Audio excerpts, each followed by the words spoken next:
মই কেপি চাৰিআলি খোজকাঢ়ি আহি আছিলোঁ গড়গাঁও কলেজৰ এজন বিজ্ঞানৰ অধ্যাপকৰ লগত। কেপি চাৰিআলি ফুকন নগৰৰ পৰা ল'ৰা কেইজনমান যোৱা দেখিলোঁ।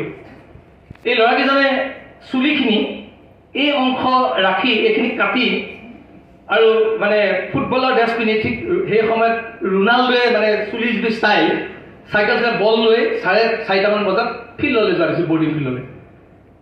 তেতিয়া ছাৰে মোক সুধিলে, তেখেতে সুধিলে যে জ্যোতি এই ল'ৰাকেইটা কি হ'ল, এই যে চুলিখিনি এইখিনিত আছে বাকীখিনি নাই। তেতিয়া মই ক'লোঁ যে ছাৰ মই হিন্দু ধৰ্মৰ মানুহ বিশ্বাসী, আমাৰ ধৰ্মত আমাৰ মাক দেউতাকবিলাক মৰিলে আমি চুলিবিলাক ফুৰাই দিওঁ। আমাৰ কি হয় মাহেকৰ সময়ত আমি সকাম পাতোঁ বা ধৰ্ম চুলিবিলাক ফুৰাই দিওঁ।